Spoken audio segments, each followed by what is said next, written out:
Thailand സ്വപ്നം കണ്ട് ഇരിക്കുവാണോ? ഇത് യാഥാർത്ഥ്യമാക്കണ്ടേ? യാഥാർത്ഥ്യമാക്കണമെങ്കിൽ സ്വാഭാവികമായും അതിന് നമ്മളൊരു എഫേർട്ട് ഇടേണ്ടി വരും. ശരിയാണോ? ഞാൻ 5 പ്രാവശ്യം തായ്ലൻഡിൽ പോയിട്ടുണ്ട്. ഇത്തവണ പോകാൻ പോകുന്ന 6 പ്രാവശ്യം. അതിൽ 4 പ്രാവശ്യം ഈ മാനേജറിനോടൊപ്പം, 1 പ്രാവശ്യം കയ്യിൽ നിന്ന് കാശ് മുടക്കി പോയി. നമ്മൾ പൊതുവെ മലയാളികൾ അങ്ങനെയാണല്ലോ, ബോസിന് കിട്ടിയാൽ ആസിഡിന് അടിക്കുന്ന പറയാം. നിങ്ങളെ സംബന്ധിച്ചിടത്തോളം ഒരു പക്ഷെ നമ്മുടെ വലിയ പണം ഉണ്ടെങ്കിൽ തന്നെയും അതെടുത്ത് ഇൻവെസ്റ്റ് ചെയ്ത് ഒരു വിദേശ രാജ്യത്തൊക്കെ ടൂർ പോകാനുള്ള മനസ്സൊന്നും പൊതുവെ മലയാളിക്ക് ഇല്ല. പിന്നെ ആരെങ്കിലും ഒക്കെ ഇങ്ങനെ കൊണ്ടുപോയി കഴിഞ്ഞാൽ വലിയ സന്തോഷം. ശരിയാണല്ലേ? അപ്പൊ അങ്ങനെയാണ് എന്നെ സംബന്ധിച്ചിടത്തോളം. ഞാൻ ഈ എന്താ പറയുക, തായ്ലൻഡിലെ അനുഭവങ്ങൾ പറയാനാണെങ്കിൽ സുൻസറെ ആ ഉള്ളിൽ തട്ടി പറയാനാണ് എന്റെ റാങ്ക് അതിന് അനുവദിക്കുന്നില്ല. അതുകൊണ്ട് ഉള്ളിൽ തട്ടി ഞാൻ പറയുന്നില്ല. സുൻസർ ഉള്ളിൽ തട്ടി പറയാനാണ്. ഈ ഇൻഡസ്ട്രിയിലേക്ക് വരുന്ന സമയത്ത് എന്റെ പേരോട് പരിചയപ്പെടുത്തിയ അന്വേഷണമാണ്. ആലപ്പുഴയാണ് സ്വദേശം. 2014 തൊട്ട് മൈലേജിലുണ്ട്. കഴിഞ്ഞ ഒരു 9ാമത്തെ വർഷത്തിലേക്ക്, 8 വർഷം കഴിഞ്ഞ് 9ാമത്തെ വർഷത്തിലേക്ക് ഈ ബിസിനസ്സിൽ കയറി. 9 വർഷം കൊണ്ട് ഒരു പക്ഷേ ഇന്ന് ഈ ഹോളിലിരിക്കുന്ന പലരുടെയും മനസ്സിലുള്ള കുറെ സംശയങ്ങളുണ്ട്. ഞാൻ എന്റെ സബ്ജക്ട് പറയുന്നതിന് മുമ്പ് 1-2 അത്തരം കാര്യങ്ങൾ ചെറിയ ആവശ്യങ്ങളുണ്ട്. പലരുടെയും സംശയം ഇങ്ങനെയാണ്: എനിക്ക് ഈ ബിസിനസ്സിൽ ഒരു ജീവിതം ഉണ്ടോ എന്നുള്ളതാണ്. അല്ല, ഈ ബിസിനസ്സിൽ എനിക്കൊരു ലൈഫ് ഉണ്ടോ എന്നുള്ള പലർക്കും ഒരു സംശയമുണ്ട്. ഒരു പക്ഷേ കഴിഞ്ഞ മാസമോ 2-3 മാസം മുമ്പൊക്കെ ബിസിനസ് തുടങ്ങി വന്ന ഒരാഴ്ച മാത്രം പ്രായമുള്ള ആൾക്കാരൊക്കെ ഇവിടെ ഉണ്ടെങ്കിൽ എനിക്ക് ഇതിനകത്തൊരു ലൈഫ് ഉണ്ടോ? കാരണം ഞാൻ 20 വർഷം ഗൾഫിൽ പോയി ജോലി ചെയ്തിട്ട് എവിടെ എത്താണ്ടായി തിരിച്ചു വന്ന ആളാണ്. ബോബി സാർ തായ്ലൻഡിൽ പോകുന്നൊരു കൈപൊക്കാൻ പറഞ്ഞ സമയത്ത് പലരുടെയും മനസ്സിൽ തോന്നിയിട്ടുള്ളത് കൈയൊക്കെ പൊക്കാൻ സാറേ. പക്ഷെ എന്റെ യഥാർത്ഥ പ്രശ്നം എന്താണെന്ന് ബോബി സാറിന് അറിയത്തില്ല. സാർ ഉദ്ദേശിക്കുന്ന ആളല്ല ഞാൻ ഇവിടെ വരെയെങ്കിലും, ഈ ഹോൾ വരെയെങ്കിലും എത്തിയ പാട് എനിക്കേ അറിയത്തുള്ളൂ. ശരിയാണോ അല്ലേ? അപ്പൊ നമ്മളുടെ മനസ്സിൽ നമുക്ക് അറിയാവുന്ന വണ്ടിയൊക്കെ പരമാവധി ആക്സിലേറ്റർ കൊടുത്ത് പരമാവധി ചവിട്ടിപ്പൊട്ടിച്ച് ഓടിച്ചിട്ടും വിചാരിച്ചെടുത്ത് എത്താത്ത ആൾക്കാരായിട്ടായിരിക്കും പൊതുവെ നമ്മൾ വിലയിരുത്തുന്നത്. ശരിയാണോ അല്ലേ? അങ്ങനെയുള്ള നമുക്ക് എന്റെ കാര്യം എടുക്കുന്നത് പറയാം. ഇപ്പൊ തൃശ്ശൂരുമായിട്ട് എനിക്ക് വളരെ അടുത്ത ബന്ധമുണ്ട്. തൃശ്ശൂർക്കാരായിട്ടുള്ള മഞ്ഞിലാസ് ഗ്രൂപ്പിന്റെ ഡബിൾ ഡോഴ്സിന്റെ ആലപ്പുഴ ജില്ലയുടെ ഡിസ്ട്രിബ്യൂട്ടർ ആയിരുന്നു. ഡബിൾ ഡോഴ്സ് നല്ല കമ്പനിയാണ്, നല്ല പ്രൊഡക്റ്റുമാണ്. പക്ഷെ എന്റെ കച്ചവടം കൂട്ടിപ്പോയി. തവണ കുഴപ്പമുണ്ടല്ല. ആ ബിസിനസ് ഞാൻ നടത്തി 10-20 ലക്ഷം രൂപ മുടക്കി. അത് കഴിഞ്ഞ് റെസ്റ്റോറന്റ് നടത്തി. ഇതെല്ലാം ഒരു 10-30 ലക്ഷം രൂപ നടത്തിയിരിക്കുക. ആ സമയത്താണ് സത്യത്തിൽ ഈ ബിസിനസ് ഞാൻ കേൾക്കുന്നത്. 30 ലക്ഷം രൂപ മുടക്കിയിട്ട് ആ കാശ് മുഴുവൻ പോയ മനസ്സ് തകർന്ന ഒരു ബിസിനസ്സുകാരനായ എൻ്റെ അടുത്താണ് ഒരാൾ എന്ന് പറയുന്നത് 10,000 രൂപ മുടക്കി അപ്പുറത്തും ഇപ്പുറത്തും കുറച്ച് മുട്ടയൊക്കെ വരച്ച് താഴോട്ട് വലിച്ചുകൊണ്ട് പോയി കഴിഞ്ഞാൽ ഇതിനകത്തോടെ 2,10,000 കിട്ടും, നീ കോടീശ്വരനാവും എന്നൊക്കെ പറഞ്ഞ സമയത്ത് സത്യത്തിൽ എന്റെ മനസ്സിന് അന്നത്തെ എന്റെ മൈൻഡ് സെറ്റ് ആണ് സത്യത്തിൽ ഈ ഹോളിലിരിക്കുന്ന വളരെ കുറച്ച് ആൾക്കാരെങ്കിലും ആ മൈൻഡ് സെറ്റ് കാണും. കാര്യം നമ്മൾ നമ്മുടെ ജീവിതത്തിൽ വിദ്യാഭ്യാസമൊക്കെ കഴിഞ്ഞ് വലിയ പ്രതീക്ഷയോടെ ഇറങ്ങി തിരിച്ച പല മേഖലകളും അതിന്റെ മാക്സിമത്തിൽ എത്തി നമ്മൾ എഫേർട്ട് ഇട്ടിട്ടും അവിടെ എത്താത്തൊരിടത്ത് ഈ ബിസിനസ്സിൽ കൂടെ 10,000, 20,000, 30,000 രൂപയുടെ പ്രൊഡക്റ്റ് വാങ്ങി പറഞ്ഞ പ്ലാനും പ്രൊഡക്റ്റും അനുസരിച്ച് കുറെ റാങ്കുകളും ഒക്കെ കയറി വന്നാൽ അത്ഭുതങ്ങൾ നടക്കുമെന്ന് പറഞ്ഞാൽ ആർക്കും വിശ്വാസം തോന്നില്ല. തോന്നില്ലയോ? ഒരിക്കലും തോന്നില്ല. പക്ഷെ ഒരു യാഥാർത്ഥ്യമായ ഒരു കാര്യമുണ്ട്. ഈ ബിസിനസ് വലിയ പൊക്കമുള്ളവരുടെയോ വണ്ണമുള്ളവരുടെയോ അറിവുള്ളവരുടെയോ കഴിവുള്ളവരുടെയോ ഒന്നും ബിസിനസ് അല്ല. ഇതൊരു തീരുമാനമുള്ളവരുടെ ബിസിനസ്സാണ്. ആ തീരുമാനമുള്ളവനാകാൻ നിങ്ങൾക്ക് വേണ്ടത് അല്പം തന്നെയോ ഇത്തിരി ധൈര്യം, കുറച്ച് ധൈര്യം. ആ ധൈര്യം ഉണ്ടെന്ന് വരുമെന്ന് ചോദിച്ചു കഴിഞ്ഞാൽ ആ ധൈര്യം തരുന്ന പണി എന്റെ കാര്യത്തിൽ ഏറ്റെടുത്ത എന്റെ നാട്ടുകാരാണ്. ക്ലിയർ? നിങ്ങളുടെ കാര്യത്തിലും കേരളത്തിൽ ജീവിക്കുന്ന ഒരാളുടെ നാട്ടുകാരെ ഉത്തരവാദിത്വം ഏറ്റെടുക്കും. അങ്ങനെയുള്ള ആൾക്കാരാണല്ലോ പൊതുവെ മലയാളികൾ. അപ്പൊ ഈ ധൈര്യം തരേണ്ട ജോലി കുടുംബക്കാർക്കും നാട്ടുകാർക്കൊക്കെയാണ്. അവർ നമ്മളെ കളിയാക്കുകയും കുറ്റപ്പെടുത്തുകയൊക്കെ ചെയ്യുമ്പോൾ നമുക്കൊരു ഫയർ തോന്നും. ചിലതൊന്നും വരില്ല. ഈ എല്ലാവരും ഇങ്ങനെ പറഞ്ഞ സ്ഥിതിക്ക് ഞാനായിട്ട് ഇനി ഇറങ്ങി വരുന്നത് നാളെ കിടന്നല്ലോ ഒതുങ്ങി ഒരു മൂലയ്ക്ക് ഇരുന്നേക്കാം. പറ്റുമെങ്കിൽ പുറകിൽ കൂടെ എങ്ങനെയും കോടീശ്വരനാകാൻ നോക്കാം. എല്ലാവരും മുമ്പിൽ കൂടെ ചെയ്ത് കോടീശ്വരനാകാൻ പറ്റുമെന്ന് എനിക്ക് തോന്നുന്നില്ല. ഈ ഒരു കോൺഫിഡൻസിലുള്ള ഒരു വ്യത്യാസം നമുക്ക് എല്ലാവർക്കും ഉണ്ടാവും. എന്നെ സംബന്ധിച്ച് ഈ ബിസിനസ് ഞാൻ തുടങ്ങുന്നത്, ഞാൻ എൻ്റെ 18 വയസ്സ് വരെ ജീവിച്ചത് 600 സ്ക്വയർ ഫീറ്റ് ഉള്ളൊരു വീട്ടിലാണ്. 2 മുറി അടുക്കളയുള്ള ഒരു വലിയ വീട്. അതിന്റെ അഹങ്കാരമൊന്നും എനിക്ക് അന്നുമില്ല ഇന്നുമില്ല, വേറെ. അപ്പൊ ഈ 600 സ്ക്വയർ ഫീറ്റിന്റെ വീട്ടിൽ നിന്ന് മൈലേജിന് എനിക്ക് എന്ത് തന്നു എന്ന് ചോദിച്ചാൽ 6000 സ്ക്വയർ ഫീറ്റിന്റെ വീട്ടിലേക്ക് എന്നെ ഈ ബിസിനസ് മാസം, ഒരു പക്ഷേ നിങ്ങളിൽ പലരും ഈ ബിസിനസ്സിന് ഇപ്പൊ വിലയിരുത്തുന്നത് കഴിഞ്ഞ മാസം കിട്ടിയ ഇൻകം വെച്ചിട്ടാണ്, അല്ല കഴിഞ്ഞ ആഴ്ച കിട്ടിയ ഇൻകം വെച്ചിട്ടാണ്. എനിക്ക് ആദ്യ മാസം കിട്ടിയ ഇൻകം 663 രൂപയാണ്. എന്റെ TDS ഞാൻ ഇപ്പോഴും എടുത്തു വെച്ചിട്ടുണ്ട്. ഫസ്റ്റ് മന്ത് മൈലേജ് സ്റ്റേജിൽ ഇൻകം 663 രൂപയാണ്.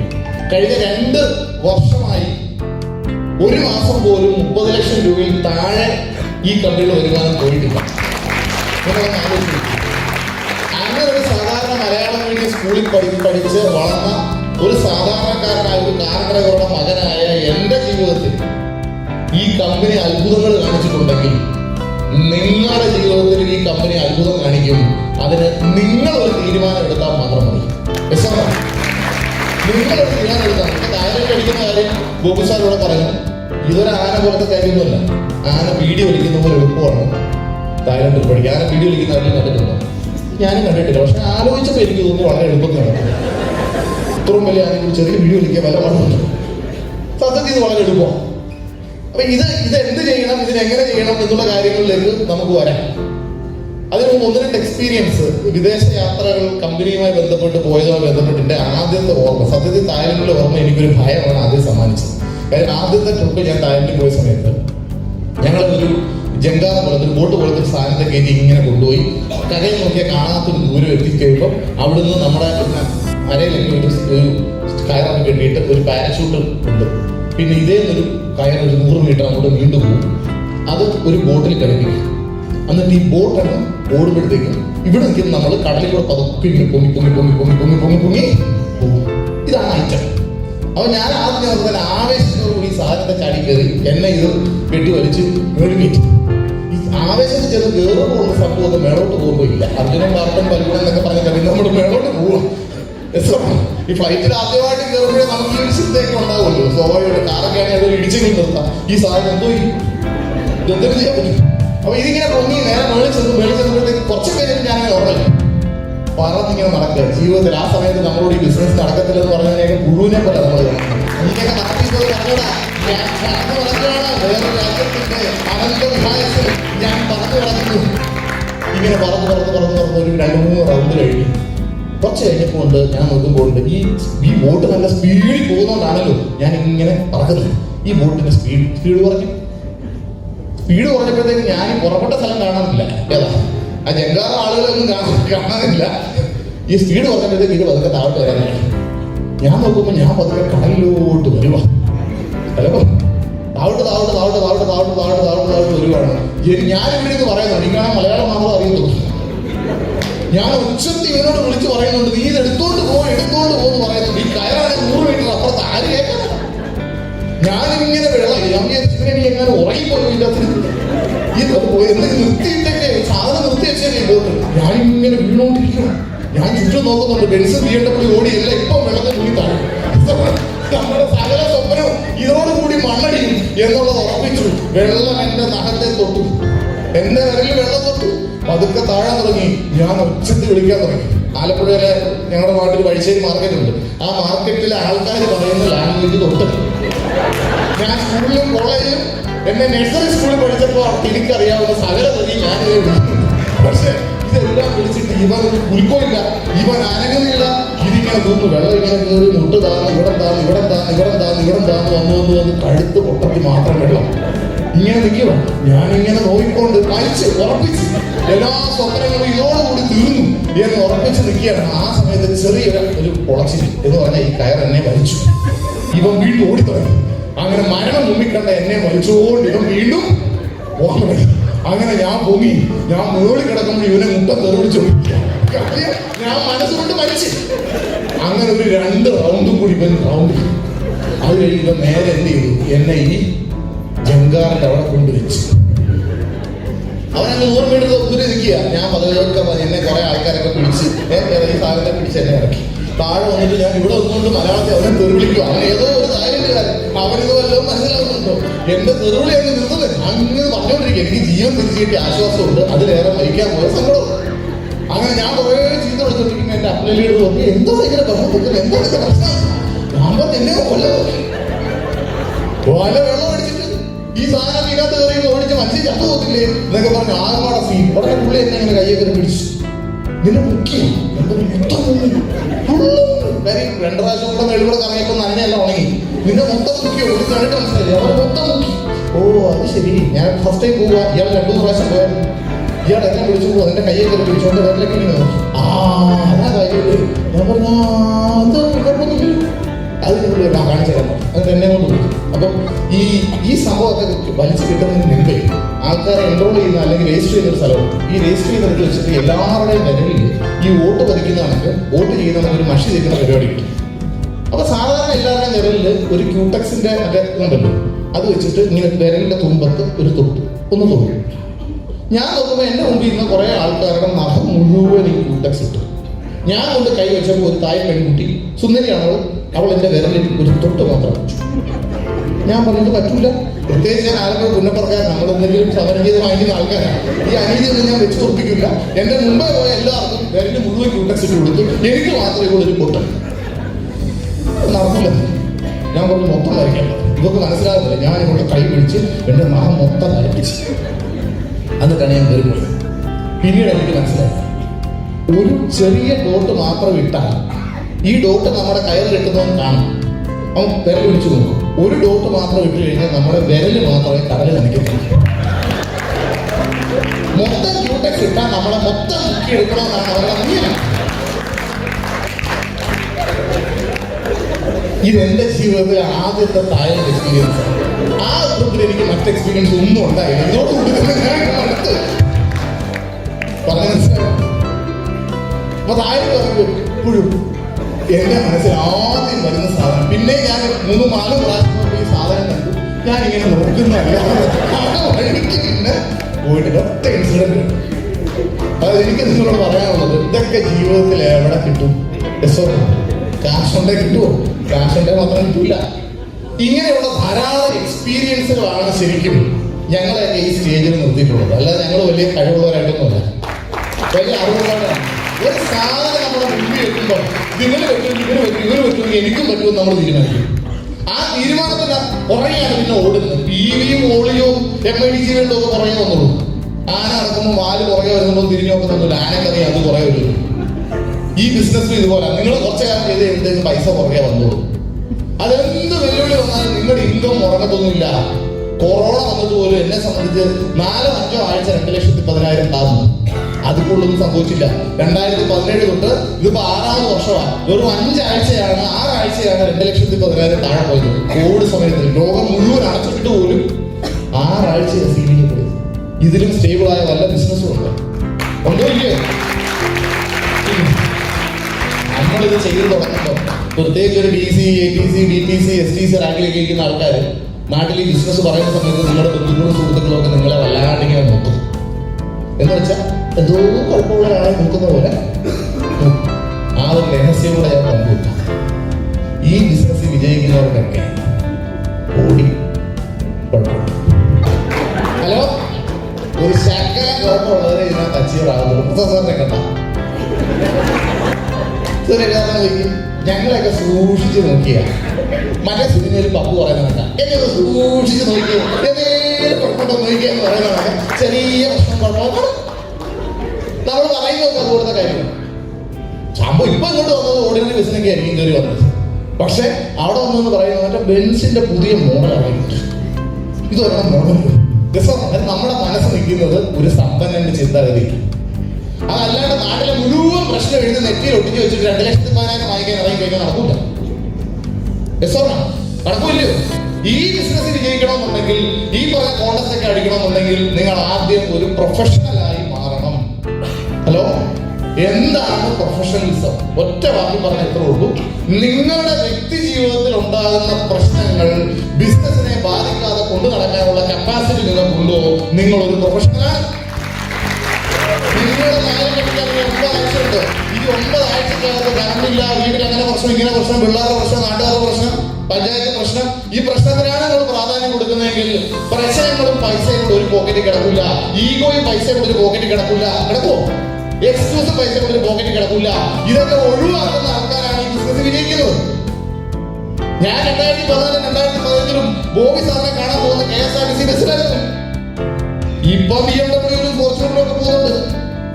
പക്ഷെ അന്ന് പോകുന്ന സമയത്ത് നമ്മുടെ മനസ്സോട് നമ്മൾ അമ്മയെ സമ്പന്നന നല്ല ഷൂസ് ഇല്ല, നല്ല ഷർട്ടില്ല, നല്ല പാൻസ് ഇല്ല, പക്ഷെ അടങ്ങാത്ത ആഗ്രഹങ്ങൾ മനസ്സിലുണ്ട്. തോക്കില്ല എന്നുള്ള തീരുമാനമുണ്ട്.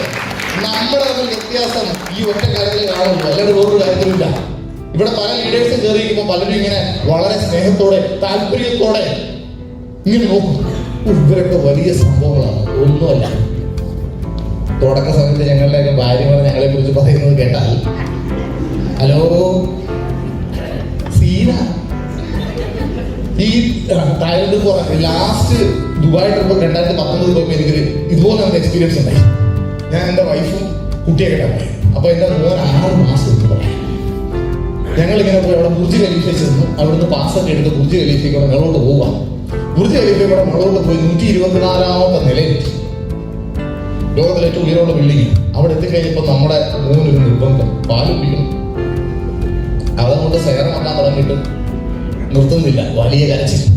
അപ്പൊ എൻ്റെ വൈഫ് പറഞ്ഞു, കുഴപ്പമാ, ഇവൻ കരയുക, ഇതിന് പാല് കൊടുത്തേ പറ്റുള്ളൂ, മറ്റേ കുടിപ്പിക്കാത്ത പാലൊന്നും കൊടുത്തിട്ടില്ല, എവിടെയെങ്കിലും ഇരുന്ന് പാല് കൊടുത്തേ പറ്റൂ. ഞാൻ പറഞ്ഞു, നീ ഇവിടെ കൊടുത്തു. നോക്കുമ്പോട്ട് ബുർജ് ഖലീഫ കാണാൻ 100 കണക്കിന് ആൾക്കാരുടെ മേളിൽ 120 നിലയിലെത്തിക്കുക. ഞാൻ പറഞ്ഞു, ഏതെങ്കിലും മൂലയിൽ എഴുതി കൊടുത്തില്ല. അങ്ങനെ ഇവിടെ ഒരു മൂലയ്ക്ക് എഴുതി കുഞ്ഞൊരു പാല് കൊടുത്തു. അപ്പൊ ഞാൻ പതുക്കെ അവരുടെ എന്നിട്ടോ, നിന്റെയോ എന്റെയോ കുടുംബത്തിൽ പോലും 124ാമത് നിലയിൽ ഒരമ്മ പോലും കുട്ടിക്ക് പാല് കൊടുത്തിട്ടില്ല. നമ്മുടെ നാട്ടിൽ നടക്കുന്ന കാര്യമാണ്. ഞാൻ കണ്ട് നിന്റെ കയ്യിൽ ഓരോ വളയും ഊരി വാങ്ങിച്ച് ഇതിന്റെ മെഗാ പ്രോഗ്രാമുകൾക്ക് ബസ്സൊക്കെ വിടുമ്പോൾ ഒരു വള പോക്കാം. അമ്മയെ ഒരു മെഗാ പ്രോഗ്രാം ഉണ്ട്, വൈഫിനോട് പറയും എനിക്കൊരു മെഗാ പ്രോഗ്രാം ഉണ്ടെന്ന് പറയുമ്പോൾ അവര് ഒന്ന് നോക്കി കയ്യിൽ അവസാനം വണ്ടി വള ഒന്നുകൂടെ കാണുന്നിപ്പോഴാണ്. അങ്ങനെ പോയ സമയത്ത് ഓരോ വളയും പോയപ്പോഴാണ് നമ്മുടെ ഓരോ മെഗാ കൺവെൻഷനും കഴിഞ്ഞത്. ആ നിലയ്ക്ക് നിന്ന് ഈ രീതിയിലേക്ക് ജീവിതം മാറിയെങ്കിൽ അതിന്റെ പുറകിൽ വലിയ എഫേർട്ടുണ്ട്. ആ എഫേർട്ട് സന്തോഷത്തോടെ എടുക്കുന്നു എന്നുള്ളതാണ് ഇവിടുത്തെ ഏറ്റവും വലിയ പ്രത്യേകത. ശരിയാണോ? അത് ദേഷ്യം തോന്നരുത്. നമ്മൾ ശബരിമലയ്ക്ക് പോയിട്ടുള്ള ആൾക്കാർക്ക് കൈപിടിക്കും. നമ്മളൊക്കെ മൈലേജ് സ്റ്റൈൽ ചെയ്യുന്ന എങ്ങനെയെന്നറിയാമോ? മലയാളി ശബരിമലയ്ക്ക് പോകുന്ന പോലെ. മലയാളി എങ്ങനെ ശബരിമലയ്ക്ക് പോകുന്നറിയോ? ഇവിടുന്നൊക്കെ വലുതായിട്ട് കെട്ടി ഭയങ്കരമായിട്ട് ഞാൻ ഇരിക്കും. നേരെ അവിടെ ചെന്ന് ഇങ്ങനെ നോക്കും, മേളോട്ട് 5 കിലോമീറ്റർ മേളോട്ടുണ്ട്. പമ്പ ചെന്നിട്ട് തേങ്ങയൊക്കെ വെച്ച് പയ്യെ അങ്ങോട്ട് നടക്കും. ഒരു 10 പടി അങ്ങോട്ട് കയറി കഴിയുമ്പോഴത്തേക്ക് ഗ്ലൂക്കോസ്. 20 പടി കയറി കഴിഞ്ഞാൽ അപ്പൊ തന്നെ തണ്ണിമത്തൻ. 50 പടി ആയി കഴിഞ്ഞാൽ അപ്പൊ തന്നെ പൈനാപ്പിൾ. തിന്നും കുടിച്ചും എവിടെ ചെല്ലും? സന്നിധാനത്ത് ചെല്ലും. നമ്മൾ ചരക്കുത്തി എത്തുമ്പോഴേ അയ്യപ്പൻ ഇറങ്ങി പമ്പയൊന്നും ഇരിക്കും. ഇവനെയൊക്കെ കൊണ്ട് മേളിൽ തോന്നുന്നതിനൊക്കെ ഞാനൊന്ന് ആയിരിക്കും. പിന്നെ നമ്മൾ പലരും എങ്ങനെ ശബരിമലയ്ക്ക് പോകണം?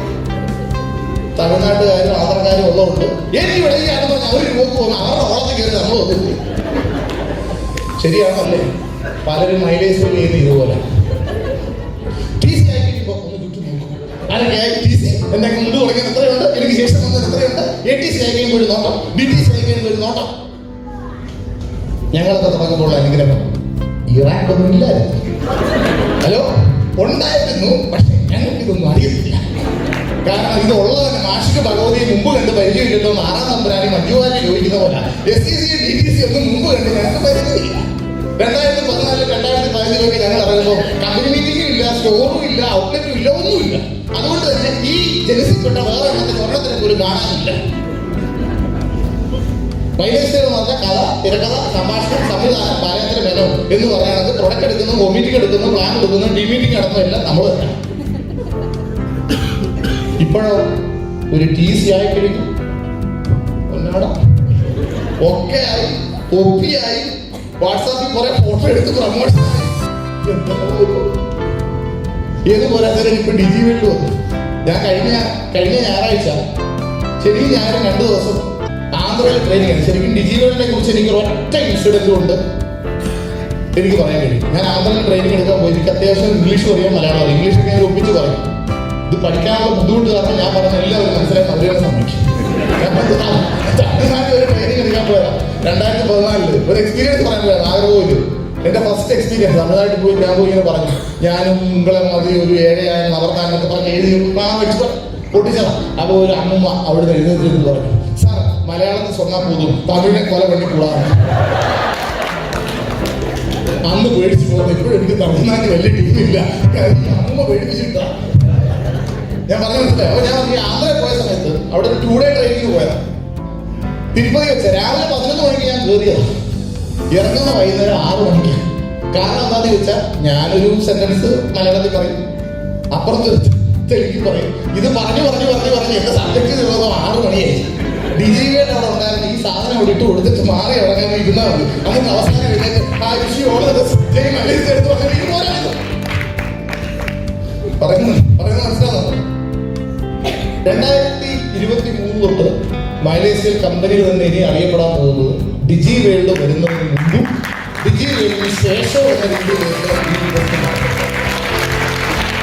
വളരെ സൂക്ഷ്മതയോടെ ബിസിനസിനെ പഠിക്കുകയും വളരെ തമാശയൊക്കെ പറഞ്ഞാൽ ഇങ്ങനെ കൊള്ളച്ചാഴി എന്നൊക്കെ പറയുമ്പോഴും വളരെ സൂക്ഷ്മതയോടെ നമ്മൾ ഈ ബിസിനസിനെയും പ്രൊഡക്റ്റിനെയും ഓരോ കാര്യങ്ങളെയും പഠിക്കുകയും മനസ്സിലാക്കുകയും ചെയ്തിട്ടുള്ളതാണ്.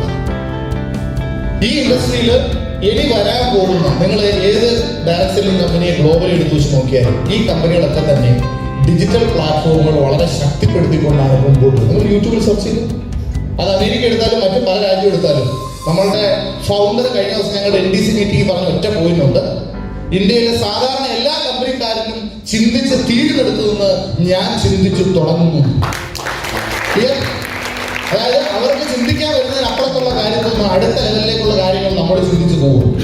ഡിജി വേൾഡ് ആ രീതിയിലൊരു പ്ലാറ്റ്ഫോമാണ്. നമ്മൾ മലയാളത്തിൽ എടുക്കുന്ന നമ്മുടെ സെഷൻസ് എല്ലാം ഹിന്ദിയിലോ തമിഴിലോ ഇംഗ്ലീഷിലോ ഒക്കെ കേൾക്കുന്ന സമയത്ത് നമുക്കുള്ള പല സ്ഥലങ്ങളിലുള്ള ടീം ലീഡേഴ്സ് ഇത് കേട്ട് നമ്മുടെ ഒരു ഇൻഫ്ലുവൻസ് എന്ന് പറഞ്ഞൊരു സാധനം ഈ ബിസിനസ്സിലുണ്ട്. ഒരു പക്ഷേ നിങ്ങൾക്ക് അടുത്ത ലെവലിൽ അത് മനസ്സിലാവും. സ്വാധീനം എന്നൊരു സാധനം. ഞാൻ മൈലേജിൽ ബിസിനസ് ചെയ്ത് ആദ്യം എനിക്ക് ഇതിലൂടെ വലിയ പൈസ കിട്ടുന്നില്ല. ആദ്യത്തെ ഒറ്റ 1 വർഷം കൊണ്ട് എനിക്ക് കിട്ടിയത് 1 ലക്ഷം രൂപ താഴെ. ഞാൻ ഈ ബിസിനസ് സീരിയസ് ആയി ചെയ്യുന്ന 2015 എനിക്ക് ഒരു 10 കൂടി ആദ്യമായിട്ട് ഡോക്ടർ DB നാരായണ സാറിനെ കാണാം. ഒരു ശാസ്ത്രജ്ഞ ജീവിതത്തിൽ ആദ്യമായിട്ട് കാണുന്ന അമ്മ. ഞാൻ പോയി ഇങ്ങനെ തൊട്ടൊക്കെ നോക്കി.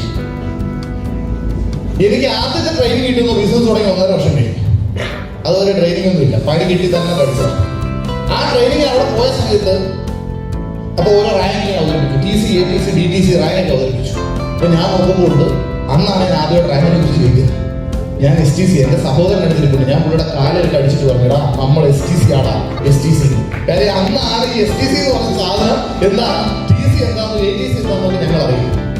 നിങ്ങളെ സംബന്ധിച്ച് ഇതിപ്പോ 4 ലൈൻ അല്ല 6 ലൈൻ ഇങ്ങനെ കിടക്കുക. എന്തും എങ്ങനെ അച്ചീവ് ചെയ്യാൻ കഴിയുന്ന സാഹചര്യം കിടക്കുക. 2016 ആദ്യത്തെ സ്റ്റോർ കൊച്ചിയിൽ സ്റ്റാർട്ട് ചെയ്യുന്ന സമയത്ത് ഒരു സ്റ്റോർ കേരളത്തിൽ വരാൻ വേണ്ടി ഇവിടെ ഇരിക്കുന്ന ശ്രീനിവാസ് സാറും സുനിൽ സാറും സുരേഷ് സാറും ജെയിംസ് സാറും ഞങ്ങൾ അത് എന്തുമാത്രം ആഗ്രഹിച്ചിട്ടുണ്ട്, ആവശ്യപ്പെട്ടിട്ടുണ്ട്.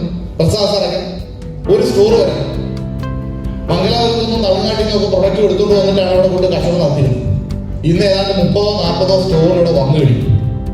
ITC, CTC, NTC റാങ്കിലൊക്കെ ഇഷ്ടമാകുന്ന ആൾക്കാർ കയറി ഏത് പഞ്ചായത്ത് വെച്ച് നോക്കിയാൽ അവിടെ NTC ഉണ്ട് അല്ലെ CTC ഉണ്ടെന്ന രീതിയിൽ നമ്മുടെ കൊച്ചു കേരളത്തിൽ വരെ ഈ കമ്പനി വളർന്നു. ഇനി അപ്രാപ്തമായ കാര്യങ്ങളെ കുറിച്ച് ആലോചിച്ച് വെറുതെ നിങ്ങൾ ടെൻഷൻ പിടിക്കണം. ഈ സംഭവങ്ങളൊക്കെ വളരെ എളുപ്പത്തിൽ ലിങ്ക് ചെയ്യാൻ കഴിയുന്ന നമ്മൾ സത്യം മനസ്സിലാക്കുക, അതിനുവേണ്ടി ഇറങ്ങിത്തിരിക്കുക. ഞാൻ ഒരു പോയിന്റ് കൂടെ പറഞ്ഞുകൊണ്ട് എന്റെ സബ്ജക്റ്റിലേക്ക് ഞാൻ സ്റ്റാർട്ട് ചെയ്യാം. കാര്യം നമ്മുടെയൊക്കെ ഒരു മൈൻഡ് സെറ്റിങ്ങിനാണ്. സ്ഥിരമായ ജീവിതത്തിൽ പരാജയങ്ങളോ പ്രശ്നങ്ങളോ അല്ലെങ്കിൽ ഒരു മനസ്സമാധാനക്കേടും ഒക്കെ ആയിട്ട് ജീവിക്കുന്ന ആൾക്കാരായിരിക്കും നമ്മളിൽ പലരും. ഞാൻ അങ്ങനെ ബിസിനസ് വരുന്നത്. നാളെ നേരം വെളുക്കരുതെന്ന് ഞാൻ രാത്രി പ്രാർത്ഥിച്ചിട്ടുണ്ട്.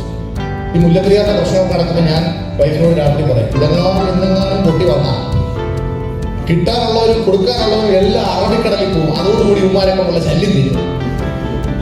നമ്മൾ ആഗ്രഹിച്ചിട്ടുണ്ടോ? അത്രയ്ക്ക് സത്യം. ആ സമയത്തൊക്കെ ഞാൻ ആലോചിച്ചിട്ടുണ്ട്, എന്റെ ജീവിതത്തിൽ ദൈവം ദുരന്തങ്ങളും പ്രശ്നങ്ങളും മാത്രമേ തരുള്ളൂ. ഒരുപക്ഷെ നിങ്ങൾക്ക് വർഷങ്ങളോളം തിരിച്ചടികൾ ലൈഫ് വരുമ്പോൾ നിങ്ങളുടെ മനസ്സിൽ തോന്നാറില്ലേ ദൈവത്തിന്റെ ഏറ്റവും മോശം പ്രൊഡക്റ്റ് ചെയ്യാനാണ്? തോന്നാറുണ്ടോ? ഇല്ലേ? ഈ ദുരന്തങ്ങൾ മാത്രം എനിക്ക് വെച്ചിരിക്കുവാണോ നിങ്ങൾ നിങ്ങളോട് തന്നെ ചോദിക്കാറില്ലേ? ചോദിക്കാറുണ്ടോ? ഇല്ലേ? അതോ എപ്പോഴും ഹാപ്പി ആയിട്ട് ഞാനൊരു പോസിറ്റീവ് മനുഷ്യനാണ്, എന്റെ അക്കൗണ്ടിൽ 2 ലക്ഷത്തിൽ വന്നാട്ടെ ഇങ്ങനെ പറയുള്ളൂ? പ്രശ്നങ്ങളാണ് ഇഷ്ടംപോലെ തുടക്കത്തിലുണ്ടായിരുന്നു. ഇപ്പൊ എന്റെ ജീവിതത്തിൽ തന്നെ ഒരു ഇൻസിഡന്റ്. ഞങ്ങൾ ആലപ്പുഴക്കാരായതുകൊണ്ട് തന്നെ ആലപ്പുഴയുടെ ഹൗസ് ബോട്ട് ബിസിനസ് ഒക്കെ ഭയങ്കരമായിട്ട്. എന്റെ ഒരു അമ്മയുടെ അമ്മാവനാണ് ആലപ്പുഴ ശരിക്കും ഹൗസ് ബോട്ട് മേഖല ആദ്യമായിട്ട് ഇറങ്ങിയ ഒരു വ്യക്തി. അപ്പൊ ഈ 2018 പ്രളയം നടന്ന സമയത്ത്, വെള്ളപ്പൊക്കം വന്ന സമയത്ത് ആലപ്പുഴ ജില്ലയിലെ തന്നെ പ്രധാനപ്പെട്ട ഉയരമുള്ള സ്ഥലങ്ങൾ, ചെങ്ങന്നൂർ പോലുള്ള ഉയരമുള്ള സ്ഥലങ്ങളൊക്കെ മുങ്ങിപ്പോയി. ഇത് മുങ്ങുന്ന കണ്ട് പേടിച്ചിട്ട് എന്റെ അമ്മ എന്നോട് പറഞ്ഞു, അമ്മാവൻ താമസിക്കുന്ന കുട്ടനാട്ടിലാണ്, നല്ല വെള്ളത്തിനടുത്ത്. അമ്മ പറഞ്ഞു, ഇവിടെ അമ്മാവനൊക്കെ വിളിച്ചോണ്ട് പോവാ, വെള്ളം കയറി അമ്മാവൻ റിസ്ക് ആവും, പിന്നെ കൊണ്ടുവരാൻ പറ്റത്തില്ലെന്ന് പറഞ്ഞു. ഞാനിപ്പോ അമ്മയോട് പറഞ്ഞു വിളിക്കാമെന്ന് പറഞ്ഞു. അങ്ങനെ അമ്മാവനെ വിളിച്ചു. അമ്മാവനെ വിളിച്ച് ഫോൺ എടുത്തോളം അമ്മാവൻ പറഞ്ഞു, എന്താ അമ്മ ഭയങ്കര എക്സ്പീരിയൻസ് ഉള്ള ആളാണ്, പ്രായമുള്ള ആളാണ്. ഞാൻ പറഞ്ഞു, അമ്മ വെള്ളം ഇച്ചിരി കൊണ്ടുണ്ട്, കുഴപ്പമാണ്, വെള്ളമാണ് അങ്ങനെ എവിടെ ഒരു കുഴപ്പമില്ല. നമ്മുടെ കടവിന് 3ാമത്തെ പടിയുടെ മേളിൽ ഇതുവരെ വെള്ളം വന്നിട്ടില്ല, വരത്തുമില്ല. നീ നിന്റെ അമ്മയോട് സമാധാനമായിട്ടിരിക്കാൻ പറഞ്ഞു. ഞാൻ ഫോൺ വിളിച്ചു. രാത്രി 10 മണിയാകുമ്പോഴത്തേക്ക് ചെങ്ങന്നൂര് മുങ്ങി എന്ന് ടിവിയിൽ എഴുതി കാണിച്ചു. അമ്മയ്ക്ക് ഒരാളെ കൂടി. അമ്മ പറഞ്ഞു, എടാ അമ്മാവനെ വിളിക്കണം. ഞാൻ വീണ്ടും ഫോണെടുത്ത് അമ്മാനെ വിളിച്ചു. അമ്മാവ ചെങ്ങന്നൂര് മുങ്ങി. എടാ ചെങ്ങന്നൂര് മുങ്ങിട്ടോ, അതിനകത്ത് ഇവിടെ ആയിട്ടില്ല. വീണ്ടും ഫോൺ വിളിച്ചു. അമ്മയോട് ഇനി മേല എന്നെ അമ്മാവനെ വിളിക്കാൻ പറഞ്ഞേക്കരുത്, പുള്ളി തെറി വിളിക്കാൻ പറഞ്ഞിട്ടുണ്ട്. രാത്രി 12 ആയപ്പോഴത്തേക്കും പന്തളവും മുങ്ങി, മൊത്തം കുഴപ്പമാണ്. ഞാൻ വീണ്ടും അമ്മാനെ വിളിച്ചു. അമ്മ ഫോണിങ്ങനെ ഒരു ബെല്ലടിച്ചിട്ട് എടുത്തിട്ട് കട്ട് ചെയ്തു. രാത്രി 12 അതായത് അമ്മാനെ വേണ്ടി ഒരിക്കലും വെള്ളം കയറുന്നത് അമ്മാവന് ഉറപ്പാണ്. പക്ഷെ രാത്രി 1:30 ഉത്തരം കുളിച്ചാണ് ഈ മുതലിനെ ഞങ്ങൾ പുറത്തെടുത്തത്.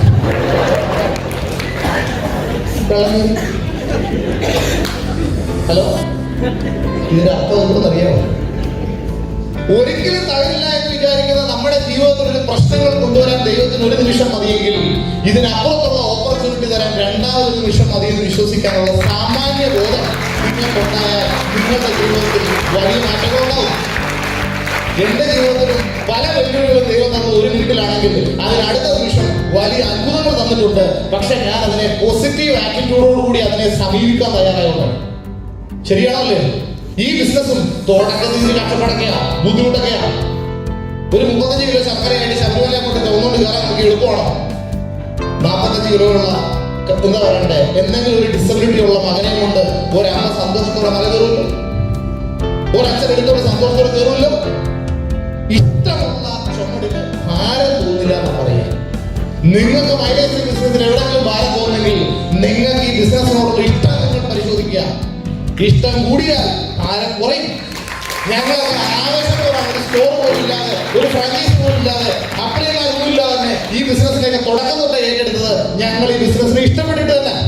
ഇന്ന് കിട്ടുന്നവർക്കുള്ള എന്താ പറയണ്ടേ, സ്വർണ്ണക്കടലിലെ പല വർണ്ണങ്ങളിലുള്ള പൊന്നാടയൊന്നും കിട്ടിയിട്ടില്ല. ഞാൻ ഇപ്പോഴും ഓർക്കുന്നു, 2017 ഞാൻ NTC ആയ സമയത്ത് ജനുവരി മാസം ഒരു പ്രോഗ്രാം വെച്ചു. അശോക സാർ മാത്രമാണ് എന്റെ അപ്ലൈനായിട്ടാണ് ആ പ്രോഗ്രാമിൽ പങ്കെടുത്തത്. പിന്നെ എനിക്ക് അന്ന് വന്നത് കൈലാസ് സാറും ബോബി സാറും. ഞാനപ്പോൾ 2 തൊപ്പി വാങ്ങിച്ചിട്ടു. ഒരെണ്ണം അശോക് സാറിനെ കൊടുത്തിട്ട് പറഞ്ഞു, സാറേ ഇത് എന്റെ തലയിൽ വെക്കണം. കൈലാസ് സാറിനോട് പറഞ്ഞു, സാറേ ഇത് അനൂപ് സാറിന്റെ തലയിൽ വെക്കണം. ഈ പൊന്നാട ഞങ്ങളെ പുറപ്പിക്കണം. കാര്യം ഇതൊന്നും പറയാനായിട്ട് അന്നത്തെ സാഹചര്യത്തിൽ ആരുമില്ല. എനിക്ക് ആകെയുള്ളത് ഗ്രേറ്റ് എന്താ പറയണ്ടേ, റോയൽ നേവിയുടെ എക്സിക്യൂട്ടീവ് മുബീർ സാർ. പുള്ളി അന്ന് ഇന്ത്യയിൽ പോലും വന്നിട്ടില്ല. പുള്ളി അന്ന് എവിടെയാണ്, ദുബായിലാണ്. ഇവിടെ ഫാദറിന്റെ ട്രീറ്റ്മെന്റ് ഒക്കെ ആയിട്ട് പുള്ളി ആശുപത്രിയായിട്ട് ഓടി നടക്കുക. ഇന്നത്തെ കണക്കിന് വാല് പോലെ അപ്ലയൻസ് ഇല്ല. ഇതിന്റെ അപ്പൻ അതിന്റെ അപ്പൻ അതിന്റെ അപ്പൻ എന്ന് പറയാൻ 10 DTC വരുന്നില്ല. ഇന്നോ അനന്ത സാധ്യതകൾ, വലിയ സപ്പോർട്ട്. ആ സമയത്ത് ഈ താരങ്ങൾക്കൊക്കെ സത്യം പറഞ്ഞ ഒന്നുമില്ല. ഇതെന്ത് ചെയ്യണം, എങ്ങനെ ചെയ്യണം എന്നുള്ളത് ഞാൻ ഓടിച്ച് പറയാം. ഈ ട്രിപ്പ് വിൻ ചെയ്തതിനുള്ള ഗുണങ്ങളെ കുറിച്ചൊക്കെ ഞാൻ നിങ്ങളോട് സൂചിപ്പിച്ചു. ഇതിന്റെ ടാർഗറ്റ് വളരെ എളുപ്പത്തിൽ പറയാം.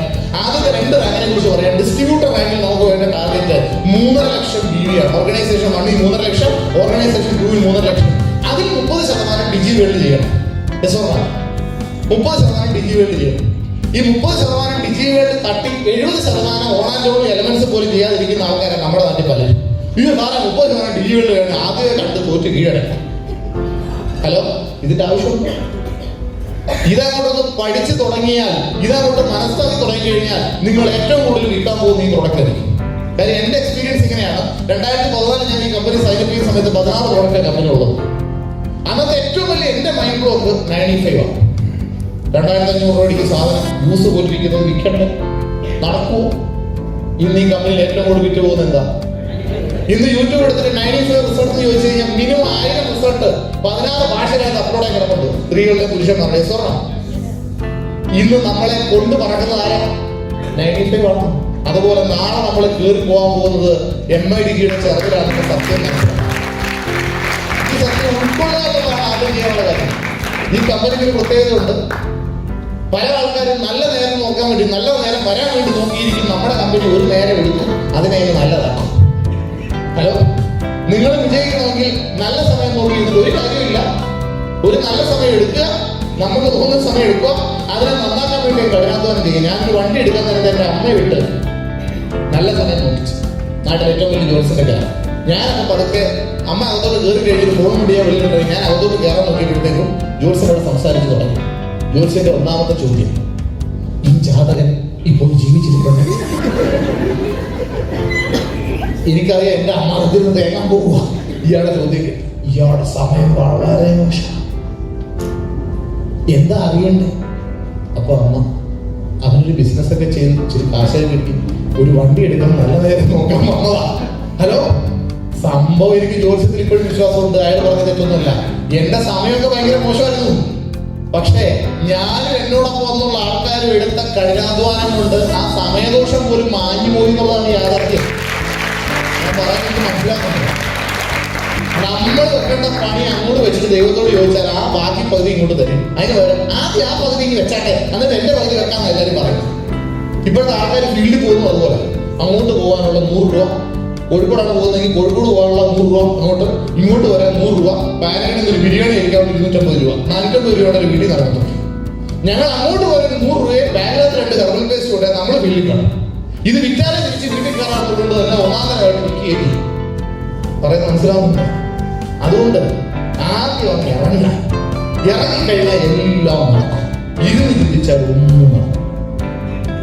റീറ്റെയിൽ ചെയ്യുന്ന ആൾക്കാരെങ്കിൽ വോളിയം കൂടുതലൊക്കെ എങ്ങനെ റീറ്റെയിൽ കൂടെ വരുന്നത്? ഇപ്പോഴത്തെ ആൾക്കാരെങ്ങനെ ആദ്യം പഠിക്കും വെല്ലം നിർവരുത്, ദുഷ്കരമൂലം ഉരുവ, ഇത് 3 മേഖലയുണ്ട്. റീറ്റെയിലിംഗ് തുടങ്ങണം. നോവേദന ജെല്ലും ക്യാപ്സൂളും കൊടുത്ത് പഠിച്ചാൽ നാളെ മുതൽ റീറ്റെയിലിങ്ങിന്. ഹലോ, ബാക്കിയെല്ലാം പഠിച്ചിട്ട് പഠിക്കുക. വീട്ടിൽ നിന്ന് പഠിക്കുക. 3 മാസമായി പഠിക്കുക. ഞങ്ങൾ എങ്ങനെയാണെന്ന് അറിയാം, ചാടി ഇറങ്ങണം. വേണം ഇത് കവച്ച് പഠിച്ചു ഉടനെ ഉപയോഗിക്കും. അതിൻ്റെ അകത്ത് എന്തൊക്കെയാണ് നമുക്കല്ലോ അറിയാം. ഇതിനകത്ത് എന്തൊക്കെയാണ്? അതിൻ്റെ അകത്ത് എന്തൊക്കെയാണ്? കമ്പനിയല്ലേ പ്രോസസ്സൊക്കെ കേൾക്കുന്നത്, അങ്ങോട്ട് വെച്ചു കൊടുക്കും. ഒന്ന് വായിച്ചു നോക്കും സ്വന്തമായിട്ട്. ഞാൻ പറയുന്നത് വിശ്വസിക്കണ്ട. ഉടനെ അവർ വായിക്കും. ഉടനെ അടുത്ത തൈര് ഇങ്ങനെ ഉറക്കം വായിക്കണം. എങ്കിലേ എനിക്കൂടെ കേട്ട് പഠിക്കാൻ ഫീൽഡിൽ പോയി നാട്ടുകാരെ കൊണ്ട് വായിപ്പിച്ച് നമ്മൾ പഠിപ്പിച്ചിട്ട് അവരുടെ കാശിന് കയ്യിൽ നിന്ന് കാശ് വാങ്ങിച്ച് അവർക്ക് തുടക്കി കൊടുത്തിട്ട് നമ്മളൊക്കെ ഫീൽ ചെയ്യും. അല്ലാണ്ട് ഇതെല്ലാം പഠിച്ചു വെച്ചിട്ട് ഒരു ദിവസം ഇറങ്ങാൻ നമ്മൾ ഇറങ്ങി വന്നു. പലരും മാറി ഇനി 9 ആഴ്ച എൻ്റെ ഉള്ളൂ. 9 ആഴ്ച എന്താ കുറവാണോ? 2 മാസമില്ലേ? ഒരു ഇറക്കം അങ്ങോട്ട് ഇറങ്ങി കഴിഞ്ഞാൽ ബീവിയൊക്കെ അരി 10,000-ലുണ്ടെങ്കിൽ എലി 3-4 വരും എന്ന് പറയാം. നിങ്ങളുടെ മനസ്സിൽ ഫയറുണ്ടോ? ബീവിയൊക്കെ തന്നെത്താൻ എനിക്ക് പോരും. മലബാറിലെ ബീവിയൊക്കെ അതുകൂടെ വീട്ടിൽ പറഞ്ഞിട്ടുണ്ട് മനസ്സിലാണ് എന്ന് വിചാരിക്കും. അപ്പൊ 3.5 ലക്ഷം ബീവി മതി ഒരു ഡിസ്ട്രിബ്യൂഷൻ. TC ആകുമ്പോഴത്തേക്ക് അത് ഇത്തിരി കൂടി 5,70,000 ആകും. സത്യത്തിൽ ഈ കോൺടസ്റ്റ് ഒന്നും ഇല്ലെങ്കിലും ഈ 3.5 ലക്ഷം ബീവിയൊക്കെ 12 ആഴ്ച ഇഷ്ടംപോലെ ആൾക്കാർ ചെയ്യുന്നില്ലേ? 3 മാസം പെർഫോമൻസ് അടിച്ചാൽ തീരാവുന്ന കാര്യമില്ലേ ഉള്ളൂ. അതിനപ്പുറത്ത് വല്ലതും ഉണ്ടോ? സിമ്പിളാ. ഫീൽഡിൽ ഇറങ്ങണം. മറ്റേ കണക്കൂടൽ പാടില്ല. ഏതാ ഇങ്ങനെ പോയാൽ 6 മാസം കൊണ്ട് DTC ആയാൽ ഇനിയത്തെ 6 മാസം കൊണ്ട് STC ആകുന്നു. ആ ദിവസം ഈ കണക്കൊണ്ടൊന്നും ഒരു കാര്യമില്ല. കാര്യം എന്താ? ഞാൻ പറഞ്ഞില്ല, 2014 മുഴുവൻ ഒരു വർഷം ചെയ്തിട്ട് 1 ലക്ഷം പോലും കിട്ടിയില്ല. 2020, 2021, 2022 ഒക്കെ എന്റെ വീട്ടിലേക്ക് ഈ കമ്പനിയിൽ നിന്ന് 3 കോടി രൂപയ്ക്ക് വേണ്ടി വന്നിട്ടുണ്ട് ഒരു വർഷം. ഇത് മാൻപവർ മൾട്ടിപ്ലിക്കേഷനാണ്. കൂടുതൽ ആൾക്കാരുടെ പ്രയത്നത്തിന്റെ വരുമാനം കിട്ടുന്ന ബിസിനസ്സായി. ഇതിനെ മനസ്സിലാക്കി കഴിഞ്ഞാൽ വീട്ടിൽ കിടന്ന് ഉറങ്ങാൻ പറ്റുമോ? ആർക്കെങ്കിലും ജീവിതത്തിൽ വിജയിക്കുന്ന ആഗ്രഹമുള്ളവർക്ക് അങ്ങനെ ഇറങ്ങി ഓടുമല്ലേ? സമയമല്ലോ നോക്കൂ. വാച്ചൊക്കെ പോയി വീട്ടിൽ വെച്ചിട്ട് അങ്ങ് രാവിലെ ഇറങ്ങും നമ്മൾ. അതിന്റെ പുറത്ത് അതൊരു ആവേശമാണ്, രസമാണ്, അതൊരു എക്സൈറ്റ്മെന്റ്. ആ എക്സൈറ്റ്മെന്റിൽ വേണം ഇങ്ങനെയുള്ള കോൺടസ്റ്റുകളൊക്കെ നമ്മൾ സമീപിക്കാൻ. 2 ബാലിയുടെ ടാർഗറ്റ് എത്ര? 5 ലക്ഷം അച്ചീവ് ചെയ്യും. 9 ആഴ്ച മുമ്പിലുണ്ട്. ഒരു ലിസ്റ്റ് അങ്ങോട്ട് എഴുതി കഴിഞ്ഞാൽ 100 ആൾക്കാരെ ആ ലിസ്റ്റ് കിട്ടും. ആദ്യത്തെ 20 ആൾക്കാരുടെ വീട്ടിലോട്ട് ടോർപ്പിട പോലെ വാങ്ങി കയറിയേക്കണം. ഹലോ, അങ്ങോട്ട് കയറി അവിടെ ചെന്നിരുന്ന് വിശ്വാസത്തോടെ ബിസിനസ് പറഞ്ഞ് കോൺഫിഡൻസ് അങ്ങോട്ട് ഷെയർ ചെയ്താൽ കോൺഫിഡൻസ് ഷെയർ ചെയ്ത ബിസിനസ്. എന്താണ് സെയിൽസ് നിങ്ങളുടെ അഭിപ്രായത്തിൽ? ഒരു ഉൽപ്പന്നത്തെയോ സർവീസിനെയോ കുറിച്ചുള്ള നമ്മളുടെ എക്സൈറ്റ്മെന്റിന്റെ കൈമാറ്റം മാത്രമാണ് സെയിൽസ്, വേറൊന്നുമല്ല. ഹലോ, നിങ്ങൾക്ക് 90 ഡിഗ്രി വെള്ളിയെക്കുറിച്ചോ ആവേശം ഉണ്ടെങ്കിൽ അത് ആ ആവേശത്തോടെ നിങ്ങൾ കൈമാറ്റം ചെയ്തോ സെയിൽ നടക്കും. അതിനപ്പുറത്ത് വേറൊന്നും നിങ്ങൾ ചെയ്യണ്ട. ഒരു കവച പ്രാവശ്യം ഇട്ട 425 രൂപ കിട്ടും. എത്ര കിട്ടും ഇപ്പം? 425 405 രൂപ കിട്ടും ഒരു കവച പ്രാവശ്യം ഇട്ട. ഒരു കവച പ്രാവശ്യം ഇട്ട എനിക്ക് 405 രൂപ കിട്ടുമെന്ന് വിചാരിച്ച് വിൽക്കാൻ നോക്കിയാൽ നിങ്ങൾക്ക് വിൽപ്പന നടക്കത്തില്ല. ഒന്നോ രണ്ടോ നിൽക്കും, പിന്നെ നിൽക്കത്തില്ല. പകരം എങ്ങനെ വിൽക്കണം? ഈ കവച പ്രാവശ്യം നിങ്ങൾ കൊടുക്കുന്ന വീട്ടിലെ കുട്ടികളുടെയും അവിടുത്തെ ഭർത്താവിന്റെയും ഭാര്യയുടെയും ജീവിതത്തിൽ ആ കവച പ്രാവശ്യം ഉണ്ടാക്കുന്ന മാറ്റങ്ങളെ കുറിച്ച് ഓർക്കുമ്പോൾ നമുക്കൊരു സന്തോഷം, ഒരു ആവേശം. ആ ആവേശത്തോടു കൂടി അവരോട് സംസാരിച്ച് അവരെ വിറ്റാൽ ആ കച്ചവടം നടന്നു. അതല്ല ഇതിന്റെ 401 കിട്ടുമെന്ന് പറഞ്ഞാൽ നമ്മൾ ചെയ്യുന്ന സാധാരണ കച്ചവടമായി പോകത്തില്ലേ? ഈ ബിസിനസ് ഉള്ളിൽ നിന്ന് വരണമെങ്കിൽ നമ്മൾ കൊടുക്കുന്ന ഉൽപ്പന്നങ്ങൾ ഇത് വാങ്ങുന്നവരുടെ ജീവിതത്തിൽ ഉണ്ടാക്കുന്ന അത്ഭുതങ്ങളെ കുറിച്ച് നമുക്കൊരു ആവേശം ഉണ്ടാകുമ്പോഴാണ് ഇത് കൃത്യമായി സെയിൽസ് നടക്കുന്നത്. വല്ലേ നടക്കില്ല. ഞങ്ങളൊക്കെ തുടങ്ങിയ സമയം തൊട്ടേ ഈ പ്രൊഡക്റ്റുകൾ ഞങ്ങളെ എക്സൈറ്റഡ് ആക്കിക്കൊണ്ടിരുന്നു. ആ എക്സൈറ്റ്മെന്റ് ഷെയർ ചെയ്തപ്പോൾ ഞങ്ങൾക്ക് ബിസിനസ് കിട്ടി. അങ്ങനെ തന്നെ നിങ്ങളൊന്ന് ആലോചിച്ചു. വളരെ എളുപ്പത്തിൽ നടക്കാവുന്ന കാര്യങ്ങളല്ലേ ഉള്ളത്. വലിയ ടാർഗറ്റ് ഉണ്ടോ എന്ന് നോക്കിയാലോ. ഇനി ഒരാൾ കോൺടെസ്റ്റ് വിൻ ചെയ്താൽ എന്തൊക്കെയുണ്ട് ഗുണം? ഇതിന്റെ സബ്ജക്റ്റാണ് ഞാൻ ആദ്യം പറഞ്ഞത്. എന്തിന് നമ്മൾ ടാലന്റ് വിൻ ചെയ്യണം, എങ്ങനെ വിൻ ചെയ്യണം, എന്താണ് അതിന്റെ ടാർഗറ്റ്, നമ്മൾ എന്തിനാ വിൻ ചെയ്യേണ്ടത്? ഈ വിജയം എന്ന വാക്കിന് വല്ലാത്തൊരു ലഹരിയുണ്ട്. സക്സസിന്റെ ലഹരി ഭീകരമാണ്. അതായത് തലേ ദിവസം കൂടെ ജീവിക്കുന്ന ഭാര്യ പോലും നിങ്ങളെ തള്ളി പറയും നിങ്ങൾ വിജയിച്ചില്ലെങ്കിൽ. വിജയിച്ചാലോ?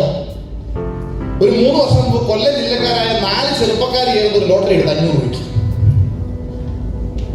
ഈ ലോട്ടറി എടുത്തേക്കുന്ന വൈകുന്നേരം ഇയാൾ വീട്ടിൽ വന്ന് ഭാര്യയോട് പറഞ്ഞു, ഞങ്ങൾ 100 രൂപ വെച്ച് ഷെയർ ഇട്ട് ലോട്ടറി അടിച്ചു. ഉടനെ ഭാര്യ മാത്രമല്ല കേട്ടോ, ഭാര്യ ഭർത്താവ് സങ്കല്പിച്ചു. ഉദാഹരണം പറയും. ഉടനെ ഈ ഭാര്യ ഓച്ചത്തിൽ പറഞ്ഞു, വെറുതെ 100 കൊണ്ട് കളഞ്ഞ അല്ലെങ്കിൽ നിങ്ങളെ കൊണ്ടൊന്നിനും കൊള്ളുന്നില്ല, 2 പാക്കറ്റ് പാലും ഒരു ബ്രെഡും വാങ്ങിക്കാനുള്ള പൈസയാണ് നിങ്ങൾ എന്ത് ചെയ്തത്? ലോട്ടറി എടുത്ത് കളഞ്ഞത്. അല്ലെങ്കിൽ നിങ്ങൾ ഇങ്ങനെയാണ്, നിങ്ങളുടെ വന്നതിന് ശേഷം എന്റെ ജീവിതം ഇങ്ങനെയായി. 1200 രൂപ ടച്ച് കിട്ടുന്ന ജോലി ചെയ്തിട്ട് 100 രൂപയ്ക്ക് ഒരു ടിക്കറ്റ് എടുത്തതിന് ആ പാവത്തിന് കേൾക്കേണ്ടി വന്ന പഴിക്ക് ഒരു കണക്കില്ല. എല്ലാം കഴിഞ്ഞ് തകർന്ന മനസ്സുമായി ഇയാൾ കിടന്നുറങ്ങി. ഒരു ക്രിമിനൽ ഒഫൻസ് ചെയ്ത ആളെ പോലെ ഈ ലോട്ടറി എടുത്ത ആളെ കിടന്നു. 3-ാം ദിവസം അറിയുന്നു ഇതിന് ലോട്ടറി അടിച്ചു 10 കോടി രൂപ. ഇതേ ഭാര്യ ഒരു നാണമില്ലാതെ അതേ നാവ് വെച്ച് ഈ ഭർത്താവിനൊക്കെ പറഞ്ഞു, എന്തായാലും എന്റെ പോലെ എടുത്തതല്ലേ, എടുത്തപ്പോ എന്തിനാ ഷെയർ എടുത്ത, ഒറ്റയ്ക്ക് എടുത്താൽ പോലെ. ഇതാണ് വിജയത്തിന്റെ ലഹരി, സക്സസിന്റെ ലഹരി. ഇത് കിട്ടാൻ വേണ്ടി ഒഴുക്കുന്ന വേറൊരു കണക്കൊക്കെ, ഇതിനു വേണ്ടി ഓടുന്ന സമയത്ത് വാച്ച് നോക്കി, ഇതിനു വേണ്ടി ഓടുന്ന സമയത്ത് സത്യം പറഞ്ഞാൽ ഭക്ഷണം പോലും കൃത്യമായി കഴിക്കണമെന്ന് വാശി പിടിക്കും. ആരോഗ്യത്തിനുള്ളത് കഴിക്കണം, അമിതമായി കഴിക്കണം, 1 മണി ഉണ്ണണം, അങ്ങനെ വാശി കഴിക്കണം. പകരം നമ്മൾ അതിലേക്ക് അങ്ങ് ചിന്തിച്ച് പോകുമ്പോൾ ഇത് നമ്മളിലേക്ക് വരും. ഇതൊരു പാഷന്റെ ബിസിനസ്സാണ്. സിമ്പിളായിട്ട് ഇതൊരു എന്താ പറയട്ടെ, ഒരു മരക്കച്ചവടം പോലെ, തുണിക്കച്ചവടം പോലെ അങ്ങനത്തെ ഒരു ബിസിനസ് അല്ല. ഇതൊരു ഒരു ഇഷ്ടപ്പെടേണ്ട ബിസിനസ്. ശരിയാണോ? അല്ലേ? നിങ്ങൾക്ക് ഇതിന് ഇഷ്ടപ്പെടാൻ കാരണം, ആ കാരണമാണ് നിങ്ങൾക്ക് ഡിജിറ്റലിന്റെ ആപ്പ് വഴി പഠിക്കാൻ പറ്റുന്നത്. ഇത്തരം മീറ്റിങ്ങുകൾ വെറുതെ വന്നിരുന്നാൽ കുറെ, ഞാൻ എല്ലാവരും പറയും, നിങ്ങൾ ഈ ബിസിനസ് ചെയ്യിക്കാൻ ഒന്നും ചെയ്യണ്ട, കുറെ മീറ്റിംഗിൽ ഇരുന്നാൽ ഇങ്ങനെ കുറെ നേരം ഇരുന്നാൽ, ഇങ്ങനെ കുറെ നേരം ഇരിക്കുമ്പോൾ നിങ്ങൾക്ക് തന്നെ 3-4 വർഷം കഴിയുമ്പോൾ തോന്നും, അയ്യോ ഇങ്ങനെ വെറുതെ ഇരുന്നാൽ പറ്റത്തില്ല, എന്തെങ്കിലും ഇറങ്ങി ചെയ്യണം. അപ്പൊ നിങ്ങൾ ലിസ്റ്റ് ചെയ്താൽ പഠിച്ചിരിക്കും, പ്ലാൻ പഠിക്കും, പ്രോഡക്റ്റ് പഠിക്കും, എല്ലാം അപ്പോഴത്തേക്കും പഠിച്ചിരിക്കും. പിന്നെ നിങ്ങൾ ഇറങ്ങി ചെയ്യുന്നതെല്ലാം ശരിയാവും. അതിനെ ബ്രിട്ടീഷ് സായി പറഞ്ഞിട്ടുണ്ടെന്നാണ്, you can learn more and more എന്ന് പറയും, അല്ലേ? ഇപ്പൊ നമുക്കിവിടെ വളരെ സിമ്പിൾ ആയിട്ടുള്ള ടാർഗറ്റ് ഉണ്ട്. ഈ ടാർഗറ്റ് വെച്ചിട്ട് നമ്മൾ എന്ത് ചെയ്യണം? നമുക്ക് എന്തൊക്കെ ഉണ്ടാകുന്ന ഗുണം? ഒന്ന്, നല്ല പൈസ കിട്ടും. 3 ലക്ഷം ബാച്ച് ഫീ ഉണ്ടായി കഴിഞ്ഞാൽ 42,000 രൂപ വീക്കിലി ഇൻസെന്റീവ് ആയിട്ട് പോരും. മിനിമം 3 പെർഫോമൻസ് ബോണസ് എങ്കിലും അടിക്കാം. അങ്ങനെ കിട്ടും ഒരു 15,000. മൊത്തത്തിൽ ഒരു 60,000 രൂപയ്ക്ക് അടുത്ത് നമുക്ക് വീക്കിലി പേ ഔട്ട് ആയിട്ടും മന്ത്ലി ഇൻകം ആയിട്ടും എനിക്ക് പോരും. ശരിയാണോ? അല്ലേ? കൂട്ടത്തിൽ ഇങ്ങനെ ഒരു ട്രിപ്പ് കിട്ടും. ഈ ട്രിപ്പിന്റെ ഒക്കെ ഗുണം എന്ന് പറഞ്ഞാൽ ഇതൊരു ഓറ സൃഷ്ടിക്കും. ഈ ട്രിപ്പ് നമ്മളിപ്പോ ഞാൻ കുടുംബമായിട്ട് അല്ലാണ്ട് ട്രിപ്പൊക്കെ പോയിട്ടുണ്ട്, പക്ഷെ അവിടെ ഒന്നും ഓറയില്ല. ഇങ്ങനെ പോകുമ്പോൾ എന്ന് പറഞ്ഞാൽ 1000 ആൾക്കാരോടെ നമ്മളിങ്ങനെ പറന്ന് 1500 പേരോടെ പോകുമ്പോൾ ഇതിനകത്ത് നമ്മൾ ചില സത്യം മനസ്സിലാക്കും. നമ്മളോട് ഫ്ലൈറ്റിൽ ഇപ്പുറത്തിരുന്ന 7ാം ക്ലാസ് വരെ പഠിച്ചിട്ടുണ്ട്. അവ 3 ഐഡിയ ITC. ഞാൻ അവിടെ ബോംബെയിൽ വന്നിട്ടാണ്, ദുബായിൽ പോയ സമയത്ത് ഒരു ലീഡറെ കണ്ടു, 10ാം ക്ലാസ് പോലും പഠിച്ചിട്ടില്ല, 3 ഐഡിയ ITC. ഞാനാണ് ഒരെണ്ണം തുഴഞ്ഞ് എത്തിയതാണ് എനിക്കറിയാം. ഇയാൾ 3 സിമ്പിൾ ആയിട്ടിരിക്കുക, 4ാമത്തെ 5ാമതൊന്നും വേഗം വെച്ചേക്കുക അടുപ്പത്ത്. അപ്പൊ ഇവരൊക്കെ എടുക്കുന്ന പണിയാണ്, ഇവരൊക്കെ അധ്വാനിക്കുന്ന ആൾക്കാരാണ്. ഇവർക്കൊക്കെ കൊണ്ട് ഇവരുടെ അച്ചീവ്മെന്റ്സ് നമ്മളിങ്ങനെ ത്രസിപ്പിക്കും. വലിയ സ്വപ്നങ്ങളോ ആഗ്രഹങ്ങളോ ഇല്ലാതെ ജനിച്ച സാധാരണക്കാരായ നമ്മളെയൊക്കെ സംബന്ധിച്ച് ഒരു സാധാരണ കാർ ഡ്രൈവറുടെ മകനായ എന്റെ മനസ്സിൽ 2,15,000 അഞ്ചെണ്ണം കിട്ടിയപ്പോൾ തന്നെ സത്യം പറഞ്ഞാൽ എമ്പൊക്കെ തുടങ്ങിയത്. പക്ഷെ ഇന്നോ വല്ല രക്ഷയുണ്ട്. ബുധനാഴ്ച വരുന്ന സാധാരണ വ്യാഴാഴ്ച ഉച്ചയാകുമ്പോൾ തീരും. 2-10 കൊള്ളായിരത്തൊക്കെ ആയാലും കൊള്ളാം. വലിയ സ്വപ്നങ്ങളുണ്ടായി, വലിയ ആൾക്കാരുമായിട്ട് അസോസിയേറ്റ് ചെയ്യാൻ പറ്റി. നിങ്ങൾക്ക് നിങ്ങളുടെ സ്വപ്നങ്ങൾ പൂർത്തീകരിക്കാൻ ഏറ്റവും എളുപ്പമാർഗം, നിങ്ങൾക്ക് മുമ്പേ ആ സ്വപ്നങ്ങൾ ആരുടേതായിരുന്നോ ആ ഫുൾഫിൽ ചെയ്ത അവർ പൂർത്തീകരിച്ച സ്വപ്നങ്ങളോടൊപ്പം അവരുടെ പുറകെ, അത്ര സ്റ്റാൻഡേർഡില്ലാത്ത വാക്കാണെങ്കിലും പറയാം, മീൻകാരന്റെ പുറകെ പൂച്ച നടക്കുന്ന പോലെ നിങ്ങളുടെ സ്വപ്നങ്ങൾ നേരത്തെ പൂർത്തീകരിച്ചവരുടെ പുറകെ നിങ്ങൾ നടക്കും, ഈഗോ ഇല്ലാതെ. അവര് വലിയ കാറ് വാങ്ങിച്ച ആ കാറിന്റെ കണക്ക് നോക്കണം. ആ കാരണം തന്നെ പണം പിടിക്കണത് ഏടെന്ന് വിചാരിക്കും, മറ്റൊരെന്ത് വിചാരിക്കണം, അങ്ങനെ വിചാരിക്കണം. നമ്മളങ്ങ് ചെല്ലുക, ഇതിനെ നമ്മൾ എന്ത് ചെയ്യുക, മനസ്സിലങ്ങ് എടുക്കുക. ഇതത്ര വലിയ ടാർഗറ്റ് അല്ലെന്ന് മനസ്സിലാക്കുക. 1, വലിയ പണം കിട്ടും. 2, നമ്മുടെ കോൺഫിഡൻസ് കുത്തനെ കൂടും. 4 പേര് കളിയാക്കിയാൽ പോയിട്ട് വന്നു നിൽക്കുന്ന അവസ്ഥയാണ്. 4 പേര് കളിയാക്കിയാൽ നമ്മൾ 5-ാമന് വേണ്ടി വെയിറ്റ് ചെയ്യും. പോയിട്ട് നാട്ടിൽ നിൽക്കുമ്പോഴാണ് 4 പേര് കളിയാക്കിയാൽ മനസ്സ് തകർന്ന് ഞാനിതാ വരുന്നേന്ന് പറഞ്ഞ് നിൽക്കും. അവൻ പറയുന്നത് ശരിയാണോ തെളിയിക്കാനുള്ള വ്യഗ്രതയായിരിക്കും പിന്നീട്. ശരിയാണോ അല്ലേ? ഒന്ന് പോയിട്ട് വന്നു നോക്കും. നമ്മളെക്കാൾ സാധാരണക്കാരായ ആൾക്കാരോടൊപ്പം അടിച്ചു പൊളിച്ച് ഒരു യാത്ര ചെയ്ത് വന്നു നോക്കും. ബിലീഫ് സിസ്റ്റം വ്യത്യാസപ്പെടും, കോൺഫിഡൻസ് കുത്തനെ കൂടുന്നു. കമ്പനി ഡയറക്ടേഴ്സിനെ മാനേജ്മെന്റിന്റെ സ്റ്റേജിൽ കാണുമ്പോൾ ഉണ്ടാകുന്ന ഒരു എന്താ പറയുക ഫയർ ഒന്ന് വേറെ. ഒരു ക്ഷണിക്കാൻ അവിടെ കൊടുക്കുന്ന സമയത്ത്, അവരുമായിട്ടൊന്ന് സംസാരിക്കുന്ന സമയത്ത് നമുക്കുണ്ടാകുന്ന കോൺഫിഡൻസ്, ഒരു സെൽഫി എടുക്കുന്ന സമയത്ത് നമുക്കുണ്ടാകുന്ന കോൺഫിഡൻസ് വ്യത്യാസമാണ്. ശരിയാണോ അല്ലേ? ഇതൊരു ടീം വർക്കാണ്. ആ സത്യം നിങ്ങൾ മനസ്സിലാക്കുക. നിങ്ങൾക്ക് നിങ്ങളുടെ ടീമിൽ നിന്ന് മാക്സിമം അച്ചീവേഴ്സിനെ ക്രിയേറ്റ് ചെയ്യാൻ എന്ത് ചെയ്യണമെന്ന് ചോദിച്ചാൽ വളരെ സിമ്പിളാണ്. നിങ്ങൾ നേടാൻ ആഗ്രഹിക്കുന്ന കാര്യം കൂടെയുള്ളവരെ നേടാൻ വേണ്ടി പ്രിപ്പയർ ആക്കുക, അതിന് അവരെ തയ്യാറാക്കി എടുക്കാറുണ്ട്. ഞാൻ എൻ്റെ ടീമിലെ ലീഡേഴ്സുമായിട്ട് പണിക്കിടാറുണ്ട്. അതൊരിക്കലും അവർ ബിസിനസ് ചെയ്യാത്തതിന്റെ പേരിലല്ല, അവർക്ക് എല്ലാ ആഴ്ചയിലും 2 വക്ക് വേണ്ട. വലിയ സ്വപ്നങ്ങളില്ല, വലിയ ആഗ്രഹങ്ങളില്ല. ഇതിന്റെ പേരിൽ അഭിപ്രായ വ്യത്യാസം, അല്ലാതെ ഓർമ്മത്തിന്റെ പേരിലല്ല. നമ്മൾ നേടാൻ ആഗ്രഹിക്കുന്ന കാര്യങ്ങൾ നമ്മുടെ ടീമിനെ കൊണ്ട് മേടിക്കാൻ നമ്മൾ നോക്കിയേ. 9 ആഴ്ചയുണ്ട്, 3.5 ലക്ഷം ബി മാച്ച് ആക്കുക. ഇന്ന് ഈ ഹോളിലിരിക്കുമ്പോൾ 1000 ബി പോലും മാച്ച് ആവുന്ന ഒരാളെ എടുക്കുക.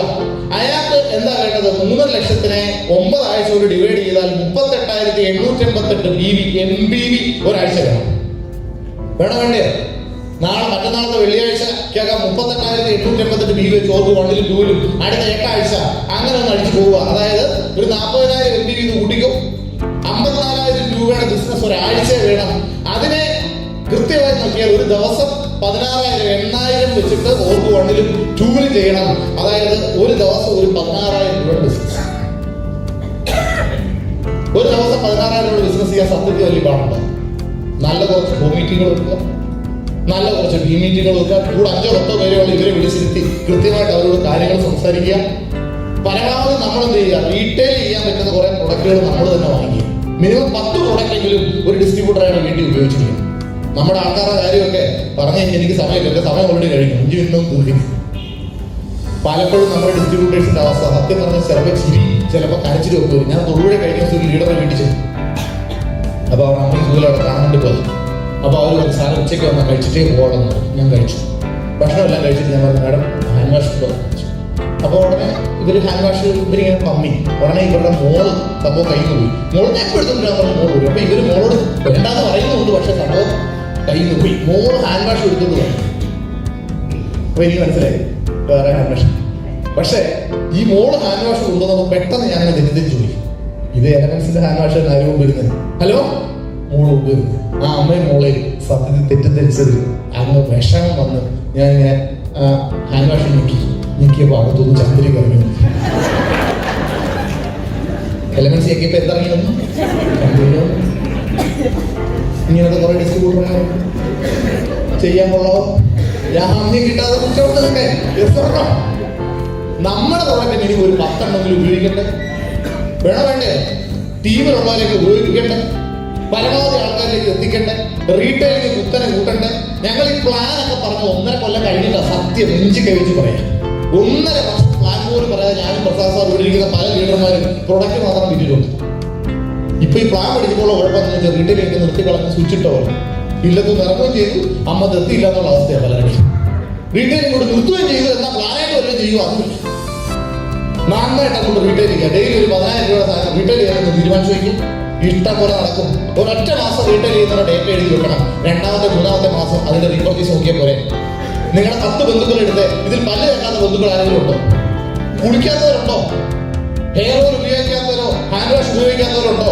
കരടും കിഡ്നി ഉള്ളവർക്കുള്ള എല്ലാം തുറന്ന് നമുക്കില്ലേ? 35 വയസ്സ് കഴിഞ്ഞവരൊക്കെ ചെറുതായിട്ട് പേടിപ്പിച്ചേക്കണം. 35 വയസ്സ് കഴിഞ്ഞവരെ കുഞ്ഞായിട്ട് പേടിപ്പിക്കണം. ചുമ്മാ പത്രമൊക്കെ തുറന്നത് 32ാമത്തെ വയസ്സിൽ ഹൃദയാഘാതം.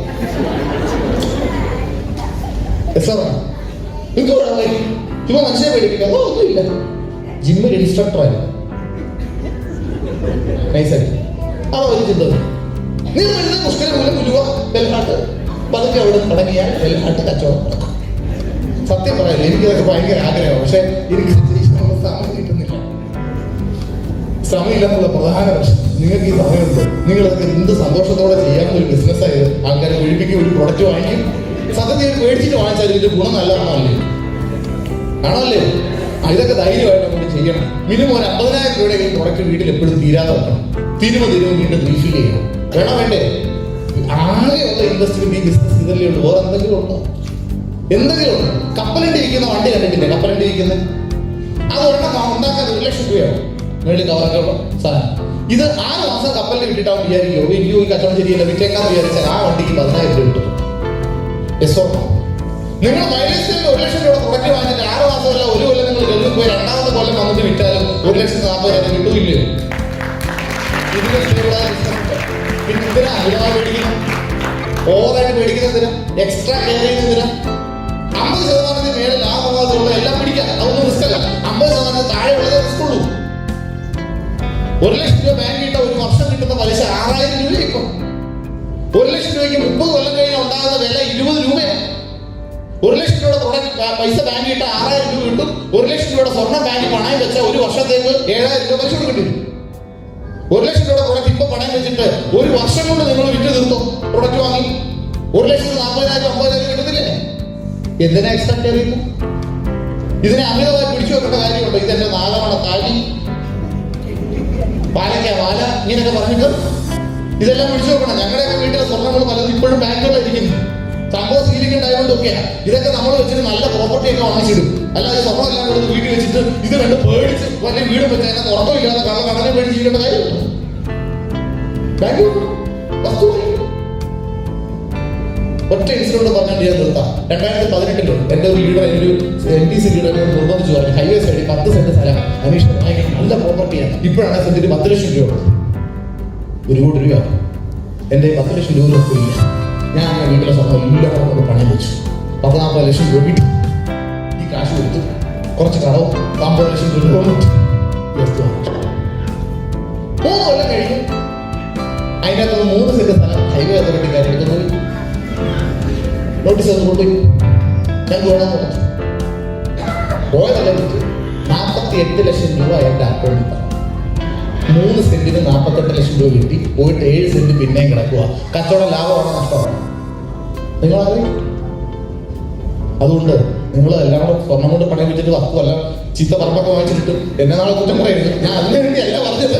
1 ലക്ഷം രൂപയുടെ പ്രൊഡക്റ്റ് റീറ്റെയിൽ ചെയ്യാൻ വാങ്ങിക്കാൻ 1-2 കൊണ്ട് പാവം കൊണ്ട് സ്വർണ്ണം വെച്ചാൽ കുഴപ്പമൊന്നും ഇല്ലാതാ പറഞ്ഞത്. പിന്നെ ലാസ്റ്റ് അലീസ ഇങ്ങനെ പറഞ്ഞു പറഞ്ഞ് ലാസ്റ്റ് കമ്പനിയുടെ പ്ലാറ്റ്ഫോമിൽ ഞാനിങ്ങനെ പറഞ്ഞു നിങ്ങൾ വിചാരിക്കരുത്. അതായത് നമ്മള് ആർജിക്കുന്ന കഷ്ടപ്പാടിനനുസരിച്ച് അതിന് വാല്യൂ കൊടുക്കുന്നത്. എന്റെ അമ്മ 10 വർഷം പശുവിനെ വളർത്തി അതിന്റെ പാല് കൊടുത്ത് വാങ്ങിച്ചിട്ട വള ഞാൻ മെഗാ പ്രോഗ്രാമിന് വേണ്ടി ഊരി വാങ്ങിച്ചപ്പോ അമ്മ വലുതായിട്ട് ബഹളം വെച്ചായിരുന്നു. ആ ബഹളത്തിന്റെ അർത്ഥം അമ്മ അത് ആർജിക്കാൻ വലിയ കഷ്ടപ്പെട്ടു. യശോദാണ്. അങ്ങനെ ഒരു അമിത ഭയം ഇതിനകത്ത് വേണ്ട. എന്റെ അമ്മയുടെ എഫേർട്ട് വെച്ച് നോക്കുമ്പോൾ അത് വലുതായിരുന്നു. ഇപ്പൊ നമ്മൾ അതിന്റെ എത്രയോ മടങ്ങ് ഇരട്ടി ഇവർക്കൊക്കെ കൊടുത്തു കഴിഞ്ഞു. ശരിയാണല്ലേ? ഒന്ന് ആലോചിച്ചു. അപ്പൊ ഇങ്ങനത്തെ ഒരു ബിസിനസ്സിലാണെന്നുള്ളത് അമിതമായി പേടിക്കണ്ട. നന്നായിട്ട് എന്ത് ചെയ്യുക? പ്രൊഡക്റ്റ് റീറ്റെയിൽ ചെയ്യാൻ വേണ്ടി പറ്റുന്ന രീതി പരമാവധി 50,000 1 ലക്ഷം രൂപയുടെ പ്രൊഡക്റ്റ് ഒക്കെ വാങ്ങി 2-3 ആഴ്ച കൊണ്ടോ 3-4 ആഴ്ച കൊണ്ടോ ഒക്കെ റീറ്റെയിൽ ചെയ്ത് തീർക്കുക. ഓരോ കച്ചവടം നടക്കുമ്പോഴും അതിന്റെ ഡേറ്റ കൃത്യമായിട്ട് എഴുതി വെക്കണം. മൂലധനം വകമാറ്റി ചെലവാക്കരുത്. പറഞ്ഞ് മനസ്സിലായി. 10,000 രൂപയുടെ പ്രൊഡക്റ്റ് വാങ്ങി 14,000 രൂപ കിട്ടിയാൽ 4,000 ചെലവാക്കിക്കോ. ആ 10,000 രൂപ എടുത്ത് ചെലവാക്കരുത്. ട്രഡീഷണൽ ബിസിനസ്സിൽ ജാമ്യം കിട്ടാത്ത കുറ്റമാണ് മൂലധനം വകമാറ്റി ചെലവാക്കുക എന്നുള്ളത്. അതുകൊണ്ട് തന്നെ എന്നാൽ പലരും വന്നിട്ട് പറയാം, ഞാൻ മൈലേജ് 1 ലക്ഷം രൂപയുടെ സ്വർണ്ണം പണയം വെച്ചു. ഇപ്പൊ അതുമില്ല ഇതുമില്ല, അതൊക്കെ കിട്ടിയതാ. കറണ്ട് ബില്ല് അടച്ചു, വെള്ളത്തിന്റെ പൈസ അടച്ചു, ടൂറ് പോയി, തിരുപ്പതി പോയി, ഇങ്ങനെയൊക്കെ കിട്ടിയ കാശ് ഫുള്ള് വിറ്റ് തീർന്നു. അപ്പൊ കൃത്യമായി കണക്ക് വെച്ചുകൊണ്ട് നിങ്ങൾ ശക്തമായിട്ട് അങ്ങോട്ട് റീറ്റെയിൽ ചെയ്യുക. ഒരു നല്ല ലിസ്റ്റ് എടുത്ത് വെച്ച് ബന്ധുക്കളിൽ, സുഹൃത്തുക്കളിൽ, അയൽക്കാരുള്ളവരെ വരുന്ന 1-2 ആഴ്ചയ്ക്ക് വിളിച്ചിരുത്തി ഇതിന്റെ പ്ലാൻ കേൾപ്പിക്കുക. കൂടെ തുടങ്ങുന്ന ആൾക്കാർ ഉദാഹരണം ഒരു 30,000 രൂപയുടെ പ്രൊഡക്റ്റുകൾ വാങ്ങി ഒരു 19,000 രൂപയുടെ G75 പ്രൊഡക്റ്റും ഒരു ഡിജിറ്റലും എടുക്കട്ടെ. എങ്ങനെ വിൽക്കാമെന്ന് പഠിക്കാൻ പറ്റും. ശരിയാണല്ലേ? ഇതൊക്കെ എന്ത് സിമ്പിൾ ആയിട്ട് ചെയ്യാവുന്ന കാര്യമാണ്. ഞങ്ങൾക്ക് ഇല്ലാതെ പോയ ഒരു കോമൺ അപ്ലൈനോട് കൂടിയാണ് നിങ്ങളൊന്ന് മൈലേജിലേക്ക് ബിസിനസ്സിലേക്ക് വരുന്നത്. സോ ഞങ്ങൾക്ക് ഇല്ലാതെ പോയ സംഭവം പറഞ്ഞാൽ അപ്ലൈൻസ് ഉണ്ട്, 1-2 ഒക്കെ ഉള്ളൂ. ഇവരെയൊക്കെ കിട്ടാൻ തന്നെ വലിയ ബുദ്ധിമുട്ടാണ്, വലിയ തിരക്കുള്ള ആൾക്കാരില്ല. പക്ഷെ ഈ ബിസിനസ്സിൽ നിങ്ങൾ മനസ്സിലാക്കുക, നിങ്ങൾ ഈ ബിസിനസ് തുടങ്ങിയാൽ അന്ന് മുതൽ ഞങ്ങളുടെ അടക്കമുള്ള ഇഷ്ടം പോലെ ലീഡേഴ്സിന്റെ എക്സ്പീരിയൻസിലൂടെയാണ് നിങ്ങളുടെ യാത്ര. ആ എക്സ്പീരിയൻസ് നിങ്ങളെ അവർ അച്ചീവ് ആക്കുന്നുള്ള കാര്യത്തിൽ ഒരു തർക്കവുമില്ല. എല്ലാവർക്കും വിജയിക്കാൻ കഴിയട്ടെ എന്നും ഈ ഒരു പ്ലാറ്റ്ഫോം വലിയ രീതിയിൽ ഉപയോഗിച്ചുകൊണ്ട് വലിയ മാറ്റങ്ങൾക്ക് തുടക്കമാകട്ടെ എന്നും ആത്മാർത്ഥമായി പ്രാർത്ഥിച്ചുകൊണ്ട് ഒരു 5 മിനിറ്റ് ഞാൻ അതിനോടുത്തതിന് പ്രത്യേകം സ്റ്റോറി അറിയിച്ചുകൊണ്ട് നിർത്തുന്നു. Wish you all the best. Thank you.